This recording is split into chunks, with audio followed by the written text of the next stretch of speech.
Hello bikers, Boris again. Welcome to the third episode of the best Motorcycle Quest.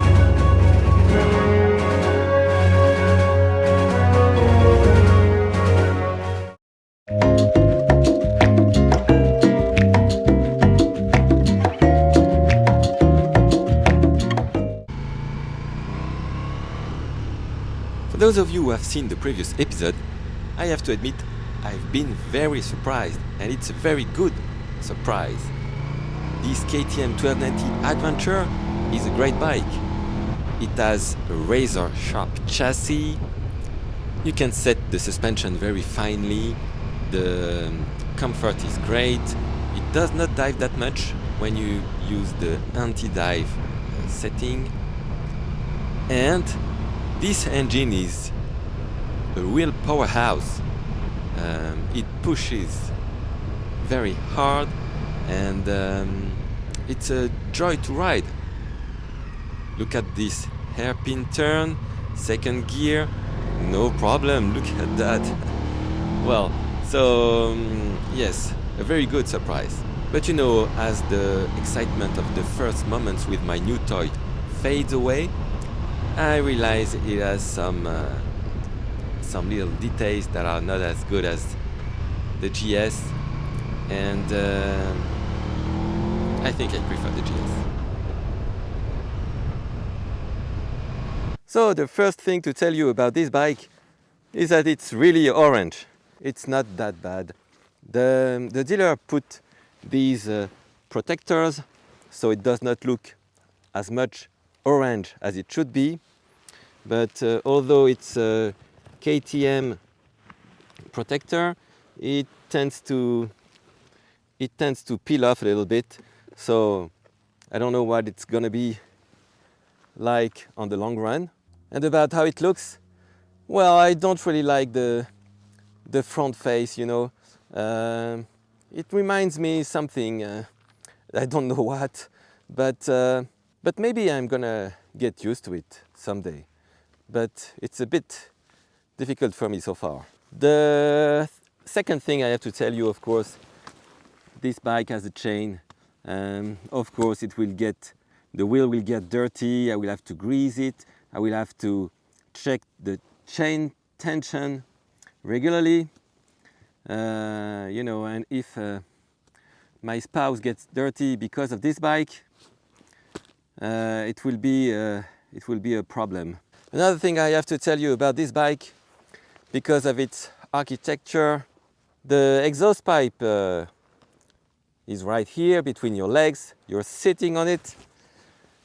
So yes, your leg, especially the right leg, you can feel the heat. I've been lucky so far because the temperatures are quite cool. We are still spring, April time.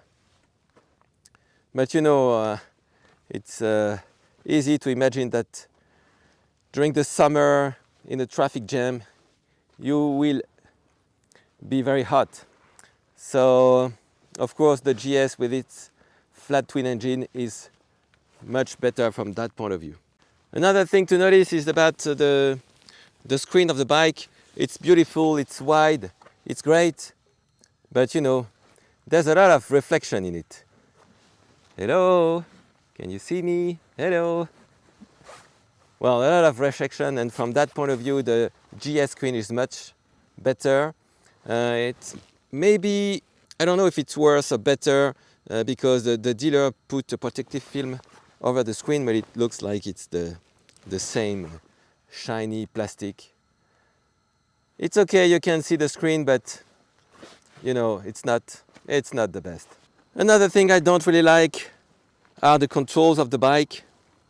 They look a bit flimsy. They are not the controls of a tough adventure bike. Their feedback is very poor. If you wear big gloves, it's hard to know if you have pushed the button or not.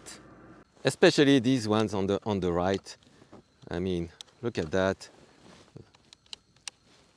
Look at that. Is that a tough adventure bike? I know that KTM enthusiasts will say, well, the controls are illuminated. That's great. Then I answer, well, you know, I only ride during the day. I don't need illuminated controls. what's the point? And if you look for the horn in case of an emergency, you don't have to see it, you have to know where it is. So no need to be illuminated.